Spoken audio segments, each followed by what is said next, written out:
Hello viewers, welcome back to tax digest. मैं हूं मधुमिता और आज के इस वीडियो में मैं आप लोगों को बताऊंगी हमें इनकम टैक्स फाइलिंग के लिए कौन कौन से इम्पोर्टेंट डॉक्यूमेंट्स की ज़रूरत होती है। तो चलिए शुरू करते हैं। तो इनकम टैक्स फाइलिंग के लिए हमें जो पहला डॉक्यूमेंट चाहिए होता है वो है पैन कार्ड।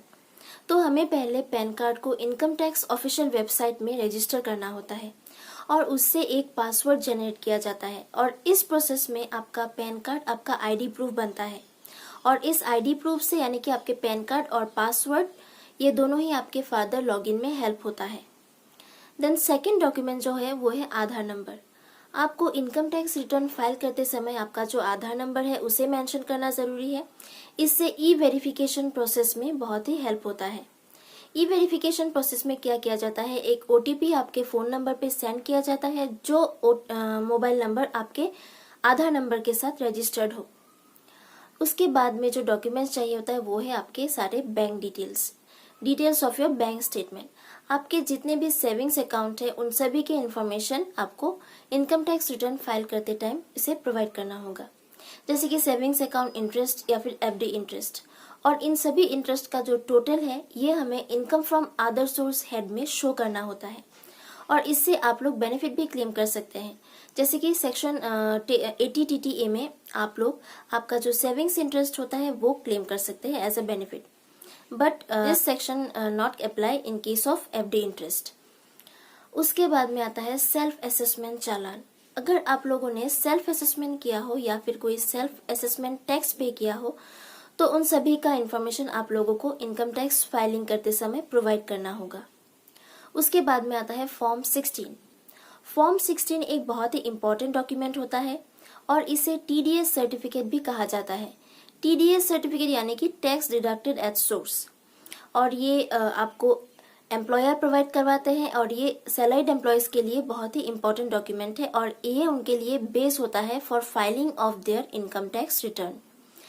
उसके बाद में आता है फॉर्म 16A। फॉर्म 16A उन सभी टैक्स का इंफॉर्मेशन देता है आप लोगों को जो टैक्स डिडक्ट करते हैं by a deductor other than the employer, यानी कि यहाँ पे कोई एम्प्लॉयर टैक्स डिडक्ट नहीं करता। ये टैक्स कौन डिडक्ट करता है, कोई बैंक या फिर इंस्टीट्यूशन। जैसे कि किसी इंटरेस्ट इनकम या फिर कमीशन अगर अर्न करते हैं तो इन सभी इनकम पर बैंक या फिर कोई इंस्टीट्यूशन टैक्स डिडक्ट करता है और इन सभी का इंफॉर्मेशन आप लोगों को फॉर्म 16A प्रोवाइड करता है। इसके बाद में आता है फॉर्म 26AS। फॉर्म 26AS आप लोगों को एक पर्टिकुलर फाइनेंशियल ईयर में एक पैन के अगेंस्ट में जितने भी टैक्स डिडक्ट होते हैं उन सभी की इंफॉर्मेशन आपको फॉर्म 26AS प्रोवाइड करती है और फॉर्म 26AS को आप इनकम टैक्स ऑफिशियल वेबसाइट पे जाके वहां से डाउनलोड भी करके देख सकते हैं। इसके बाद में आता है होम लोन स्टेटमेंट। अगर आप लोगों ने कोई होम लोन लिया हो तो पहले आप लोग होम लोन जो स्टेटमेंट होता है उसे कलेक्ट करना होगा, क्योंकि यही स्टेटमेंट आप लोगों को फर्दर जो डिडक्शन है वो क्लेम करने में हेल्प कर सकती है। और deduction can be claim under section 80C on principal amount and interest can be claim under section 24। इसके बाद में आता है डिटेल्स रिलेटेड टू प्रॉपर्टी। अगर आप लोगों ने कोई प्रॉपर्टी सेल या फिर परचेज किया हो किसी फाइनेंशियल ईयर में तो उन सभी के डिटेल्स आप लोगों को प्रोवाइड करनी होगी।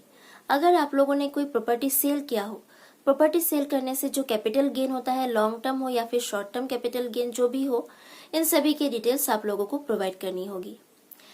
नेक्स्ट डॉक्यूमेंट है टैक्स सेविंग प्रूफ, यानी कि आप अपना इनकम टैक्स जो लायबिलिटी है उसे आप घटा सकते हैं। कैसे घटा सकते हैं, आपके जितने भी इन्वेस्टमेंट या फिर एक्सपेंसेस हुए हैं किसी फाइनेंशियल ईयर में, अगर वो इन्वेस्टमेंट और एक्सपेंसेस एलिजिबल है फॉर एग्जेम्पशन तो आप डॉक्यूमेंट्स प्रोवाइड करके, प्रॉपर डॉक्यूमेंट्स प्रोवाइड करके आप एग्जेम्पशन क्लेम कर सकते हैं अंडर सेक्शन 80C 80CCD। इन सभी सेक्शंस के अंडर में आप इसे क्लेम कर सकते हैं। तो ऐसे ही कुछ फ्यू डॉक्यूमेंट्स के नाम मैं आप लोगों को मेंशन करना चाहती हूँ, जैसे कि EPF यानी कि employees provident fund, then NPS national pension scheme, फिर PPF पब्लिक प्रोविडेंट फंड। ये सब कुछ इन्वेस्टमेंट डॉक्यूमेंट्स है जिससे कि आप अपना सेव कर सकते हैं। तो लास्ट डॉक्यूमेंट जो होता है वो है सैलरी स्लिप। सैलरी स्लिप का प्रोवाइड करना बहुत ही ज़रूरी है, क्योंकि इसमें आपका जो बेसिक सैलरी उसका इन्फॉर्मेशन रहता है, फिर डीए, डियरनेस अलाउंस, एचआरए, फिर स्टैंडर्ड डिडक्शन, इन सभी चीज़ों के बारे में इन्फॉर्मेशन रहता है। और ये सैलरीड एम्प्लॉयज़ के लिए बहुत ही ज़रूरी है कि वो अपने साथ सैलरी स्लिप जो होता है वो हमेशा उनके साथ रखें। तो ये सारे थे इम्पोर्टेंट डॉक्यूमेंट्स। आई होप कि आप लोगों को ये हेल्पफुल होएगी वीडियो। तो अगर आप लोगों को मेरी वीडियो अच्छी लगी है तो प्लीज़ एक लाइक दे दीजिएगा, क्योंकि आपका एक लाइक मुझे ऐसे वीडियोस बनाने में मोटिवेट करता है। और अगर हेल्पफुल हुई हो तो प्लीज़ इसे शेयर कीजिए और मेरे चैनल को सब्सक्राइब कीजिए। Thank you.